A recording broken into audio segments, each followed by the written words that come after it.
to kind of be focusing on this one area, but also have that, see how that impacts, say, stuff in health and medical, or in, let's say, in tourism, or in gaming, or all these different areas. So it kind of does feel like having a finger on the pulse of all these different things going on.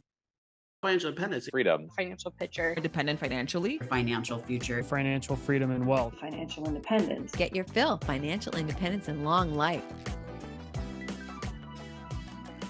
Hello, welcome to another episode of Get Your Fill, Financial Independence and Long Life, where we explore ways to achieve those two goals, and really interesting people come on to help us. You're going to be so happy today that you tuned in, because David Doss is with us. David is an advisor and fund manager with over 15 years of experience in marketing, growth, and investing, leading teams and managing large budgets across industries like technology and crypto. He holds an MBA and currently chairs CKC.Studio and manages CKC.Fund, which, sounds like, oh, okay, yawn, nothing personal, David. But, talking to you for like 3 minutes, I think you're like way more interesting than your bio might suggest. Yeah, very, very kind to me, but I guess note to self on gotta get some work done on my bio. Yeah. Yeah. Well, when you first read the bio, you're like, oh, this guy's gonna be like 85 years old and with white hair, like. You gotta let people know. If they miss that little crypto word, they might be like, oh man, this is gonna be just another boring interview. Sorry. So thanks for being with us today. We're excited to talk. Yeah, appreciate you having me on the show. Awesome. So you're on your way back from you're on your way back from the West Coast, heading back to New York City, got lost in Houston. Let's just take a second and talk about travel, because I know you got something coming up in Davos, which is Switzerland, right? Yeah. So just coming back from LA Tech Week in Los Angeles, we were hosting some panel discussions and a private reception. And yeah, one of the things I like about crypto digital asset space is it is very international. So I've spent a lot of time living, working, studying around the world, and that's one of the things that I think building out blockchain ecosystems, digital assets, this is something that is a very global phenomenon. So I spend a decent amount of my time back and forth between different parts of the States, as well as Cayman Islands, the Middle East, Europe, and few other areas, which has been quite an adventure. Also, though, have had to kind of optimize my anti-jet lag regimen. but yeah, and then we've got as part of our larger basically the community that we help to build of global investors and fund managers and business people. We help to facilitate private events in Davos during the WEF each January. So that's been a great way to for us to learn more about what's going on in the space, not just the digital asset space, but in the world. This helps kind of with that broader macro investing perspective. Also helps with our building out the right kinds of partnerships, and then also helps our existing partners and investors, where we can bring them into those conversations as a bit of a value add. I would think so. Crypto, a lot of people still don't really understand the whole breadth of it, I think. And that's not like, how many thousands of cryptocurrencies are there now? Do you have a feel? I know there's more being born every day, but yeah, you stole my question. Yeah. Well, I guess firstly, how many do you think there are? I think the last time I knew it was like 6,000 or something ridiculous. Yeah. So, and I mean, that was also kind of, I guess it's kind of like kids growing up. You turn around and they're all of a sudden they're twice as large. So these days, actually, it's last I checked, it was above 25,000 different cryptocurrencies out there. And that doesn't even necessarily include some of the more off-market tokenized real-world assets like tokenized real estate or private equity, stuff like that. But yeah, it is a significant number. That being said, it, kind of fast forwarding 10 years out, does the world need 25,000 different cryptocurrencies? Not necessarily, right? So, but also very likely there will need to be, that number is going to be way more than one and probably far fewer than 25,000 that really have everyday long-term utility and value. So, and that's one of the ways that that we come into the picture is both from a fund management perspective and a program management perspective is how can we build out diversified portfolios where we're thinking about this across different utilities and use cases, as well as different sizes of currency, different market capitalizations. And then also from a more consulting and advisory capacity, how can we help facilitate the growth of certain of these projects, as well as the helping businesses to adopt blockchain or adopt digital assets, even if they're more kind of let's say real world businesses, so to speak. How can they basically take advantage of these technologies in a way that can add value for their clients, their customers, and drive more revenue for them. So is there, I know at one point when I was talking to somebody about the different, so could I just like today say, okay, so I'm going to start a crypto and like what's involved in actually, it seems like there has to be a somewhat low barrier to entries for there to be 25,000. I mean, how do you go about just like dreaming one up? Like I'm going to just have one that only gets used like for my town or whatever, like Yeah, Disney dollars, I mean, yeah. how much is really what's involved in that? Yeah, and that's a interesting question. I'd say it's fairly straightforward to mint a token these days, kind of a bit plug and play.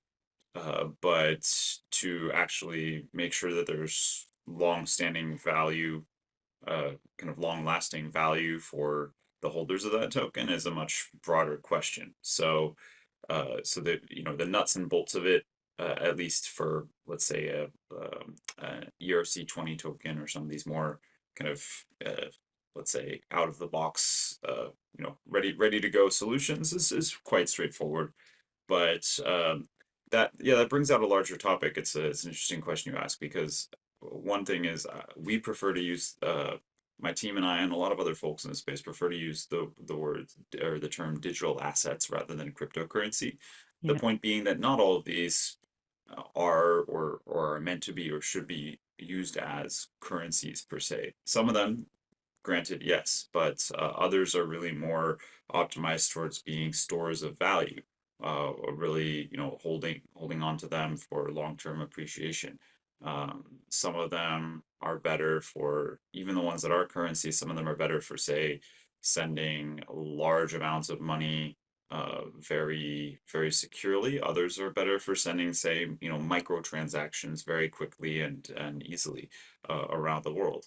But then in terms of uh, the ones that are not primarily designed as currencies, there are also use cases such as facilitating smart contract platforms for decentralized applications, kind of the next wave of mobile and desktop applications. There are also ones that facilitate uh, decentralized file storage, 3D rendering. Uh, the list goes on and on. So to that point, there's you were asking, how do you kind of create a currency or create an asset? That's kind of also a larger point of, what sort of value, what sort of fundamental value, utility, use case is there for these? Is a bigger question where often that will rely on having um, some sort of technical or software solution that they're providing, or it could be, say, the value in the community, that there is increasingly numbers of currencies that are tied to a specific community, say an artist's community. And that's a way for the artist to better monetize their brand, their intellectual property, but also a way for community members to have a sense of belonging, sense of kind of shared identity in a way that also has tangible financial or let's say at least asset value for them, and in a way that could potentially also appreciate in value. So I would say in terms of the, yeah, simple to mint but harder to have value in, usually that value will either come from the technical side or from some sort of network or social effect or a combination of both. And so that brings me to the idea of value. Like, if I have a specific type of currency, Mm, so let's stick with currency just for a minute to kind of simplify things, mm, at least in my head. Like, how does anybody know? Like, if let's just say, okay, I want to buy a house and I want to use cryptocurrency, mhm, is anybody going to take that? And how, mhm, or does it have to be a specific type of cryptocurrency in order for it to be accepted in that transaction? And how do you decide how much, like, how this crypto relates to this crypto and value? I mean, it's just like, because it's like having 25,000 different regular currencies, right? So now you've got francs and you've got yen, and like, how are we going to mhm. do that? That's Right. an established platform that makes those um, valuations. But is there such a thing for cryptocurrencies?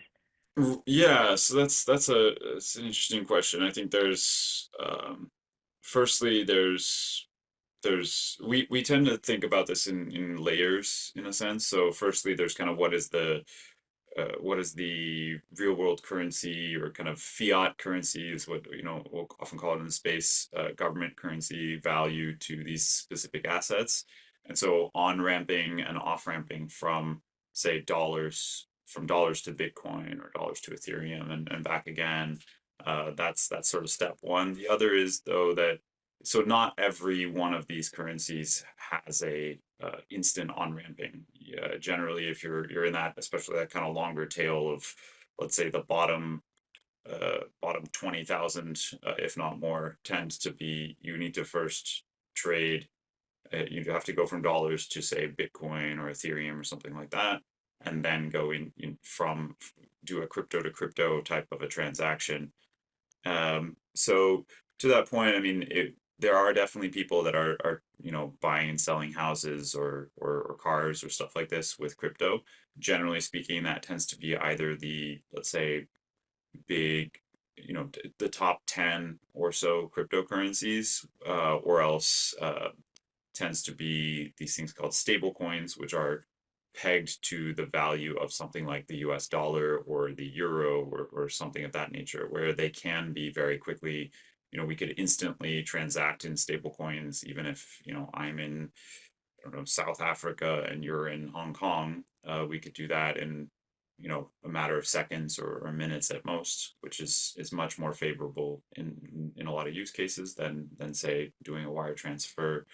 But yeah, but then that would be fixed value versus fluctuating value. So the other part of your question then is, you know, with something like say Bitcoin, you would often probably agree on either a timestamp, like if I'm buying this house, the date of the sale is going to be, let's say, 5 p.m. today, and it's going to be for $1 million at the times $1 million worth of Bitcoin at that 5 p.m. timestamp, or we could agree on a sort of a predetermined amount of Bitcoin. So instead of let's say I could agree to buy the house for let's say 500 Bitcoin or something like that as a fixed value. So there are a lot of considerations there. The other one is more the also jurisdictional that some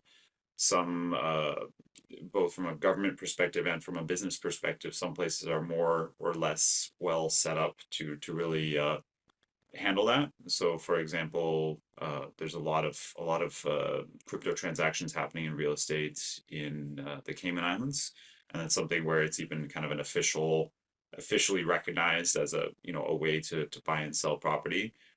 Whereas with other places, it's a bit less well known. So also will depend on where the transaction is taking place. And that brings up another whole thing about like the value or the mm, attraction of a cryptocurrency mm, in some ways is that you don't have that government piece, right? You don't have to go through a specific world government that's going to go to a different world government, so that mm, the trackability or the um, whatever, the anonymity, things mm. like that. And when you tie it then to a currency, do you lose some of that? I guess not necessarily, right? That's a very it's a very philosophical but also very relevant question, I think. So and I think it will depend on the people that you speak with. So for example, there are these debates in the space on, say, decentralized versus centralized storage. So each have their advantages and disadvantages. Decentralized storage, something where you hold your own keys, this is your, you know 100% your responsibility. If you don't have access to the keys anymore, you lose access to the assets. Centralized custody is something that, say, some institutions might prefer, but also something where if there's a vulnerability or an attack on the custodian, or if say the custodian is a bad actor, as we've also seen in some of these uh, situations you hear about in the news, then that could be that could also be a risk of vulnerability. So there is a certain level of uh, sort of choosing the framework depending on the goals. But to your point, a lot of especially a lot of individuals are more attracted to the digital asset space because of that kind of decentralized ethos. Hmm. So yeah, when you're talking about kind of more interaction with governments, uh, I think it depends on who you ask, but I think there are some advantages and some disadvantages to increasing government involvement. There's sort of potential for increased legitimization. Certainly in the U.S., crypto has been pretty front and center, at least in the circles I run in terms of the kind of political discourse. RFK was kind of one of the first to come out with a very kind of pro crypto platform, followed by Donald Trump, eventually also followed by Kamala Harris, and so this has been kind of a significant theme in the election cycle so far. Also, a lot of crypto donations to political campaigns. But yeah, the other part of that is, to your point, you mentioned anonymity. I think it's an important distinction that crypto itself, actually, most cryptocurrencies are not, or digital assets are not anonymous, they're pseudonymous.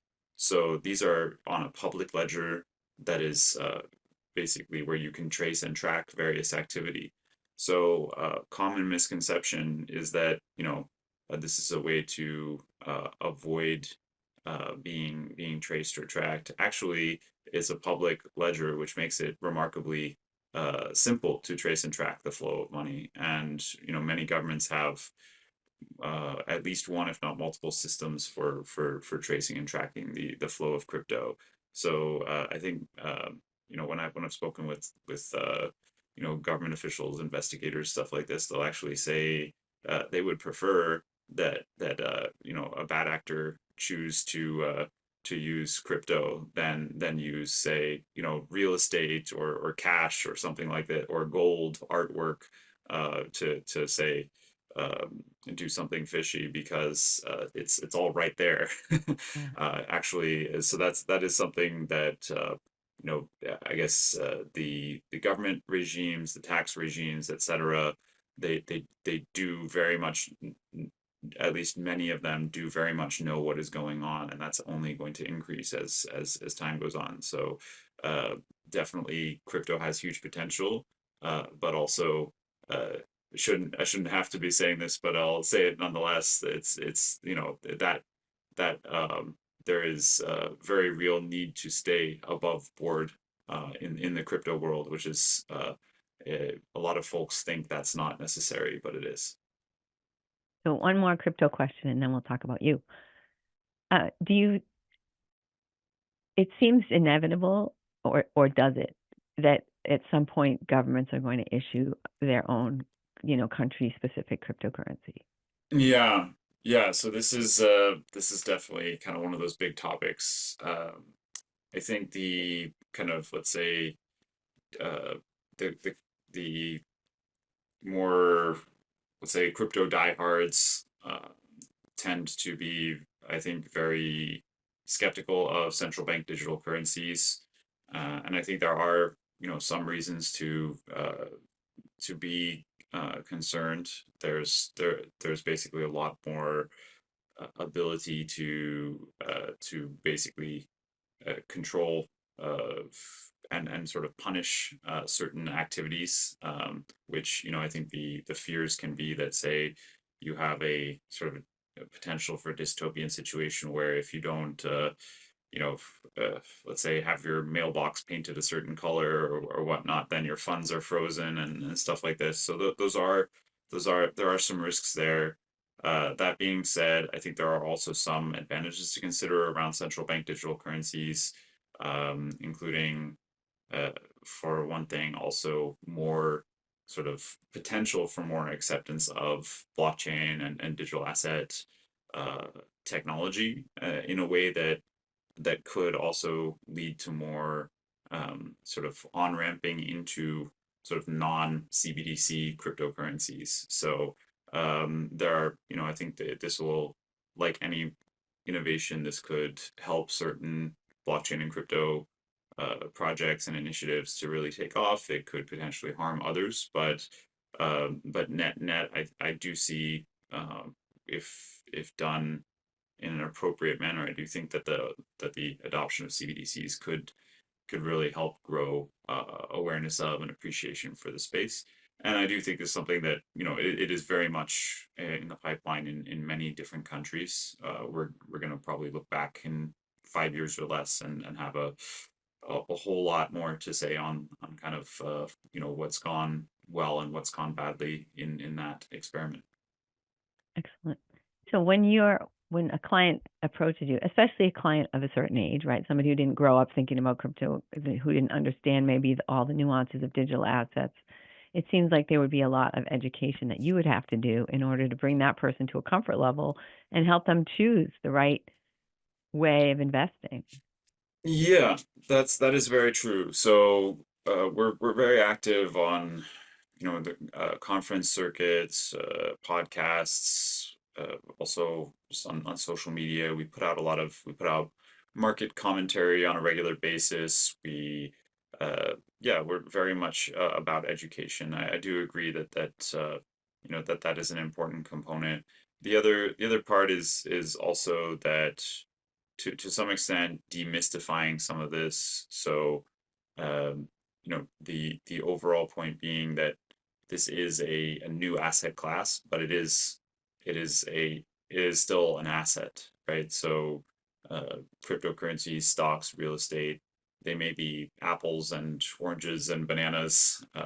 So it's sometimes hard to have an apples to apples comparison, but they're all still fruit. So there are fundamental rules and principles that still apply.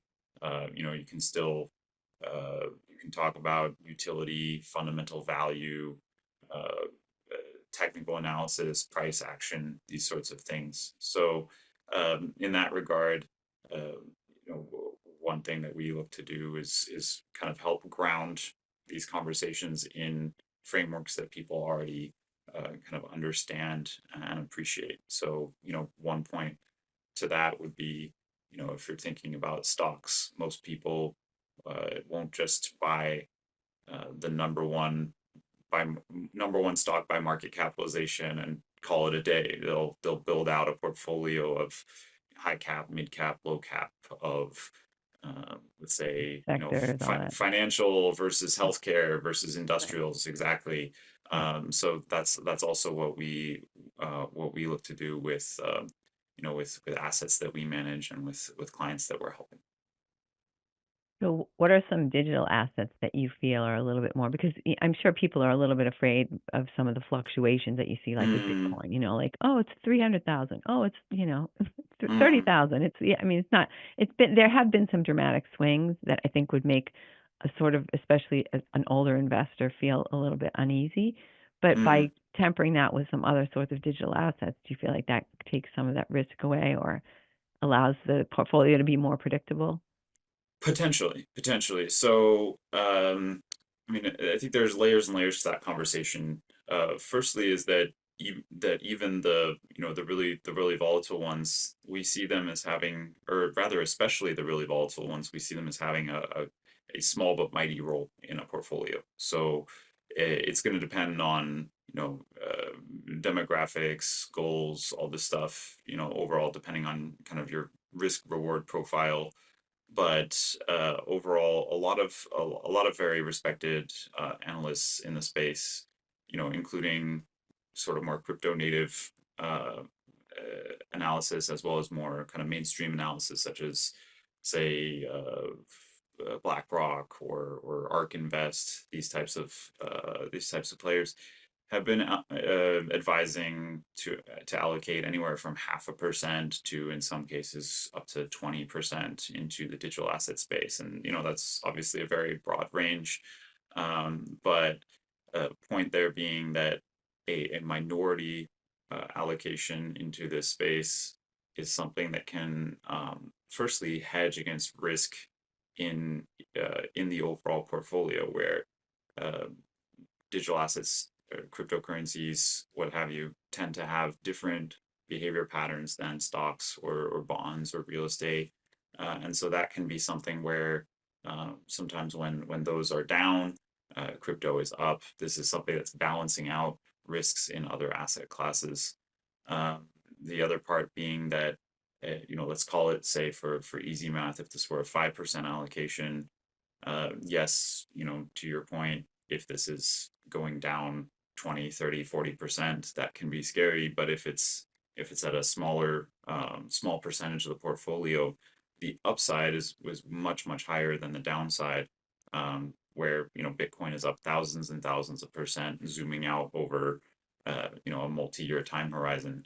So if it, for example, if 5% of the portfolio goes down 50%, you still have 97.5% of the total portfolio value. But if 5% of the portfolio, let's say 10x's, then the total portfolio itself is up, around 50%. So that asymmetric upside is the other part of it.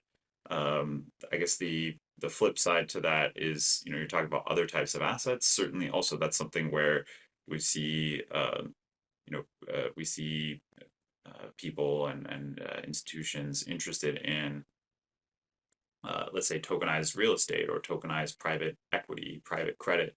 This is something where basically they can have access to sort of tried and true, more conventional assets that with behavior patterns that they're a bit more accustomed to, but in a way that's maybe a bit more liquid, or also in a way where we could say help them build out kind of a diversified portfolio of uh, different tokenized real world assets, where someone could have, say, a mix of private credit, private equity, real estate, etc. So that is another consideration. So I'm curious so all right, we talked earlier before we started the recording about working for a startup. So this is like a little bit of a detour, but as you've been talking, I've been wondering about sort of your favorite parts of being in this space and Uh, doing your job and all that kind of fun pieces of being in a technology that's changing so much. And yeah. yeah, so just talk about all the things that you love about it. Gosh, yeah. Well, so let's see. Firstly, the global aspect that I get to meet and talk with all sorts of interesting people around the country, around the world, about all the things that are happening. Also, the kind of connectivity of it, in a sense that there's that I guess saying, what was it, money rules everything around me, but then also technology is kind of increasingly ruling everything around us, right? So if we're talking about something where financial technology ultimately connects just about everything, and so in that regard, I think it's really fascinating to kind of be focusing on this one area, but also have that, see how that impacts, say, stuff in health and medical, or in let's say in tourism, or in gaming, or all these different areas. So kind of does feel like having a finger on the pulse of all these different things going on. And beyond that, I think also the opportunity the opportunities that the digital asset space are looking at are ones that are helping to basically address address challenges and opportunities around the world, ranging from fighting inflation and helping people to have some sort of access to a store of value, whether that's people in the States concerned, and understandably and rightfully concerned, about 5% inflation, or people in other countries that are suffering from more 30 or 50% inflation. In either case, I think that's a very very valuable problem to be solving, and making an impact. Helping to bank the unbanked, the underbanked. These are also areas that I think are very high opportunity. And then yeah, I think also the uh, just overall the sense of having a bit more, uh, basically the ability at a high level for a broader group of people to have more access to more of the tools that they need for their financial wellness, and their overall lives, as well as not just the individuals, but the businesses and institutions as well. Beautiful. And it's fun, right? Yeah, yeah. Changing the world one little, one One piece step of at a knowledge time. at a Yeah, time. Yeah. yeah. This is so we have to just talk for 1 second about, zombie apocalypse where there's no power and Of course we got to. I get asked that every time I talk on a podcast. Yeah, zombie apocalypse. Yeah, it just naturally comes up. yeah, absolutely. Yeah. So, so if something terrible happens, because I increasingly am aware of our reliance on electricity. Even like in Massachusetts, they don't want us to have gas stoves Mm, anymore. It's like pollution, whatever. mm, But then you are just that much more vulnerable of some type of a hack or some type of a problem or mm, whatever, where there's no electricity and you just don't have any currency, right? I mean, there is mm, no currency without computers, without electricity. mm. You're talking about crypto. I mean, that's kind of the whole idea, right? Yeah. So there's as with several of your questions, I feel like there are layers and layers of answers. So it's we'll try and touch on at least one or two of them. So firstly, I think there are apocalypses and there are apocalypses, right? So I mean, the uh, that is a question of, some people are like, Oh, yes, well, what largely. if there's no electricity, and there's never going to be electricity again, and this, that, the other thing. And I mean, at some point, if we're talking about a, like, complete, complete and utter shutdown of the entire system, I think it does kind of become a moot point to some extent, whether you're worried about your stocks or your bonds or your real estate. You're going to have much, much bigger Problem. problems to worry Yeah. about, right? But that being said, if we're talking about more kind of, uh, erosion of institutions, government, financial, business, etc., with more, let's say, reliance on kind of decentralized power sources, solar, wind, and such, and also more reliance on kind of communities and decentralized structures. That is a case where digital assets come into play in a significant way, and it's something where I've seen them come into play in those types of situations around the world that are happening, and very likely may continue to happen.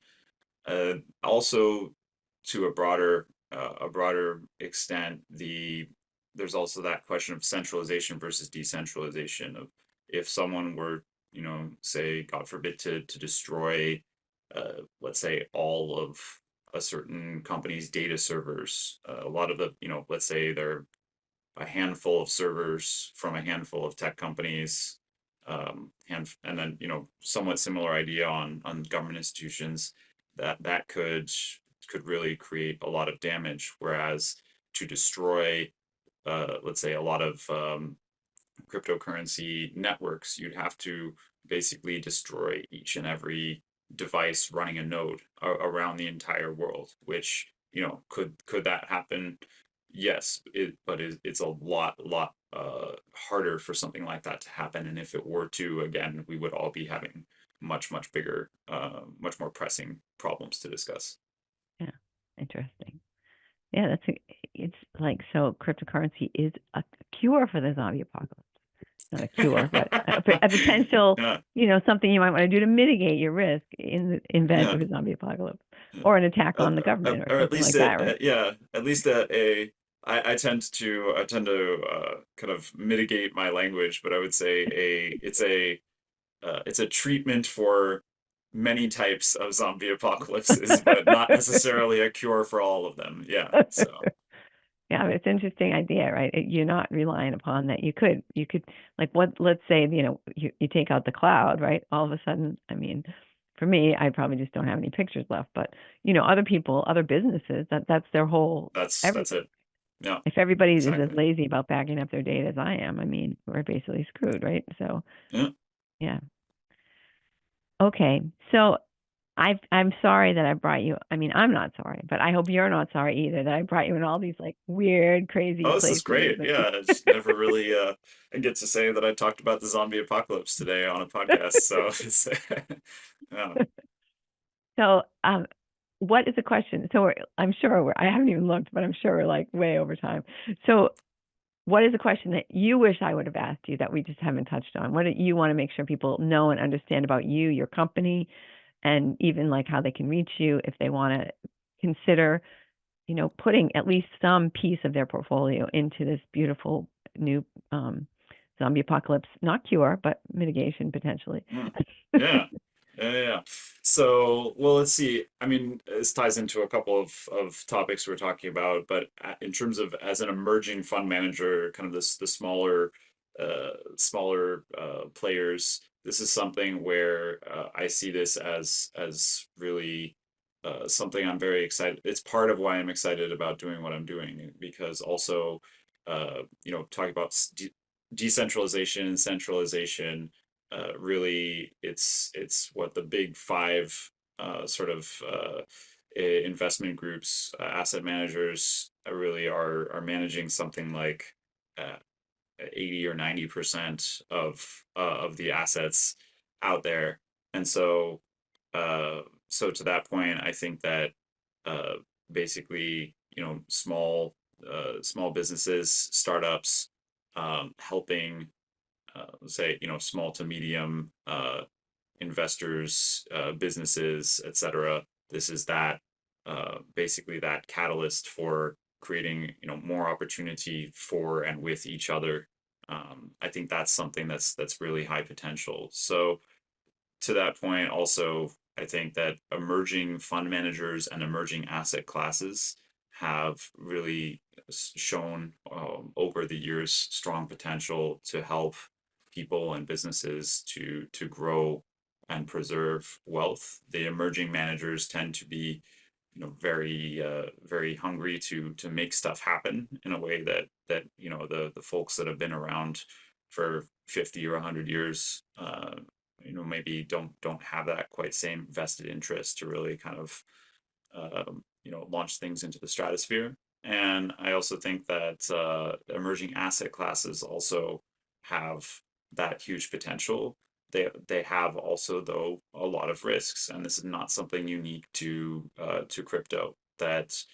Um, that over the centuries, the millennia, new technologies have or new advancements have shown opportunity to create massive positive impact, but have also shown risks. So if you look at, say, the railroad boom back in the day, this is something where a lot of people made a lot of money, but also a lot of people, made bad investments, or invested into vaporware or scams, stuff like that. This is not something that's unique to the digital age or to digital assets, right? So in that regard, I like that you're talking about education. This is definitely very important, but also relationships and knowing a team, trusting a team. I think this is also important. This is a space where no one has 5 decades of experience in digital assets because they haven't been around for anywhere near that long, right? But having people in your court who can help with problem solving, with kind of helping you to get yourself educated, and who also can really be staying on the pulse of what's going on. I mean, this is a space where I turn around after not being at a conference for a month or two, and I'm hearing a particular new subsector development, and I just don't even know what it is. So let alone for those who are maybe experts in their own fields, but who aren't looking at this all day every day. There's a lot of change, and I think that's it can be overwhelming, but it's also very exciting, and a net positive. So yeah, happy to be here as a resource to educate, to partner, and to really kind of help, to harness the potential of this exciting new space. Awesome. Awesome. Well, thank you so much. So you didn't tell us how people can reach you. If people are just like, yep, That's a want to good do point. that. I've Yeah. always wanted to do it. Just needed somebody I could trust. I want to Yeah. give David a call. How can they reach you? Yeah, so I'm pretty active on LinkedIn. My URL handle there is linkedin.com/in/David Ambrose Doss. That's my full name. You can also reach out on email. So info@CKC.Fund. Our team, including myself, are very active on that thread there. We also publish, like I mentioned, a lot of educational content. You can subscribe to our monthly newsletter on LinkedIn, on our company page, CKC.Fund, as well as can subscribe via email. So yeah, would be happy to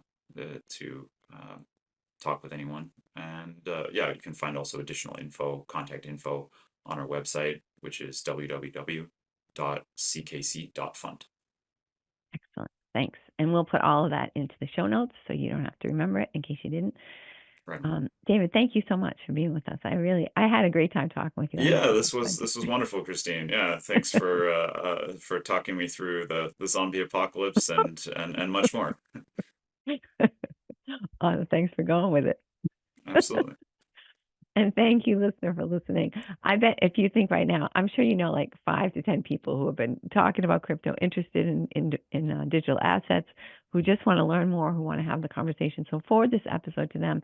They are going to thank you. David and I are going to thank you. And have a fabulous week, and we'll see you next week.